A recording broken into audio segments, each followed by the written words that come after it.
সেতু ও সৈকতের সংসার পর্ব ৬।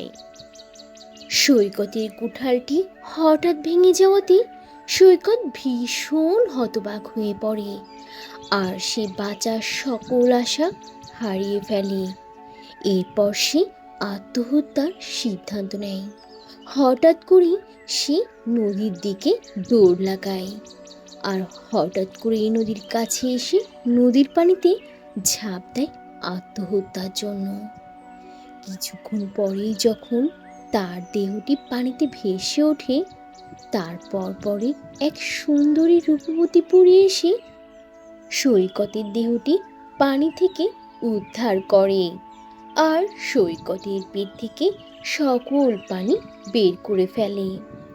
কিছুক্ষণের মধ্যেই সৈকতের হুঁশ ফিরে, কিন্তু সৈকত হঠাৎ করেই বুঝতে পারে না তার সাথে কি হয়েছে, সে বা এখানেই কেন, তার পাশে এত সুন্দরী দেখতে এটা কে।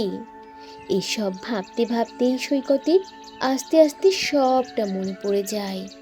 সৈকত তখন পাশে থাকা রূপবতী পরীকে বলে, আমি কোথায় আর আমি এখানে কিভাবে আসলাম? আমি কি স্বপ্নের দেশে চলে এলাম? আর আপনিই বা কে? আপনি এখানে কি করছেন? সৈকতের এত প্রশ্নের উত্তরে তখন পরী বলে, আরে শান্ত হও, তুমি আগে আমার কথা মনোযোগ দিয়ে শোনো।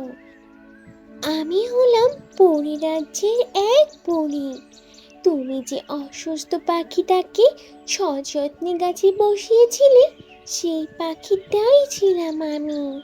ছদ্মবেশে ঘুরতে পছন্দ করি আমি। এখন তুমি বলো তো, তুমি এইভাবে হঠাৎ করে নদীর পানিতে ঝাঁপ দিলে কেন? তুমি তো বনে কাঠ কাটতে এসেছিলে, তাই না? তাহলে কি হয়েছে তোমার?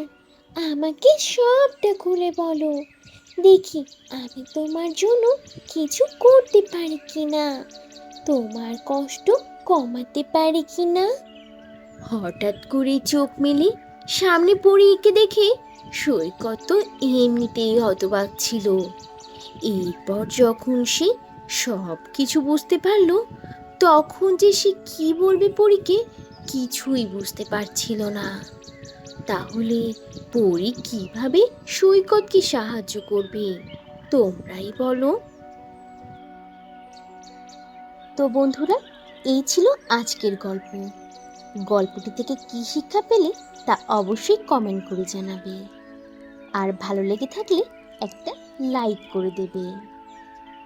আর এখনো যদি চ্যানেলটি সাবস্ক্রাইব না করে থাকো, তাহলে এখনই লাল রঙের বাটনটি চেপে চ্যানেলটিকে সাবস্ক্রাইব করে দাও আর অল দিয়ে নোটিফিকেশন প্রেস করে রাখো।